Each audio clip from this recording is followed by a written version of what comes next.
जन्म के समय आपने कहा कि पुराने टाइम में जब लड़कियां होती थी तो उन्हें गाड़ दिया जाता था, तो ये कब बदला?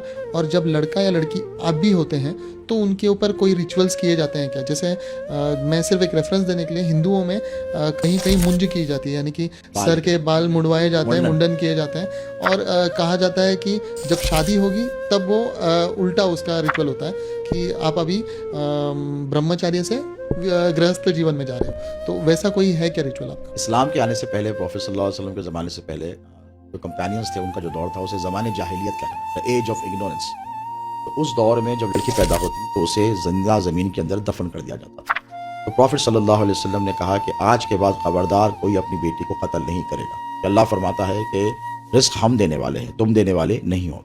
उसके बाद सज़ा मुकर्रर की गई और प्रॉफेट सल्लल्लाहु अलैहि वसल्लम ने फरमाया कि तुम्हारी इज्जत की सबसे ज़्यादा हकदार तुम्हारी बेटी है। प्रॉफेट सल्लल्लाहु अलैहि वसल्लम की जो बेटी थी सैयदा फातिमा, जो इमाम हसन इमाम हुसैन की माँ हैं, हज़रत सैयदना अली की बीवी हैं, वो बेटी थी प्रॉफिट की। और वो जब आती और प्रॉफिट अपनी बीवी के साथ अगर बैठे होते और उनकी बेटी आती तो प्रॉफिट सल्लल्लाहु अलैहि वसल्लम उनके इस्तकबाल के लिए उठकर ठहर जाते। कोई बाप अपनी बेटी के लिए नहीं डरता, बेटी है आएगा बैठ जा सीने से लगा, नहीं, उठकर ठहर जाते और आगे बढ़ते और आगे बढ़ के यहाँ बोसा देते और देखकर अपनी जगह पर बेटी को बिठाते। यानी जो सिंहासन होता है ना, जिसे कहते हैं बादशाह का एक सिंहासन होता है, यानी उसकी गद्दी होती है, विराजमान होने की जगह होती है, पवित्र स्थल होता है, वहाँ रेस्पेक्ट के लिए दूसरे नहीं बैठते बाप की जगह पे, लेकिन प्रॉफिट सल्लल्लाहु अलैहि वसल्लम, हज़रत मोहम्मद सल्लल्लाहु अलैहि वसल्लम अपनी बेटी को लाकर वहाँ बिठाते। तो एक एग्जांपल सेट कर रहे थे, सेट किया एग्जाम्पल, बेटी तुम्हारी सबसे ज्यादा इज्जत की हकदार है तो औरत है। इसीलिए कहा कि माँ के कदमों के नीचे जन्नत है।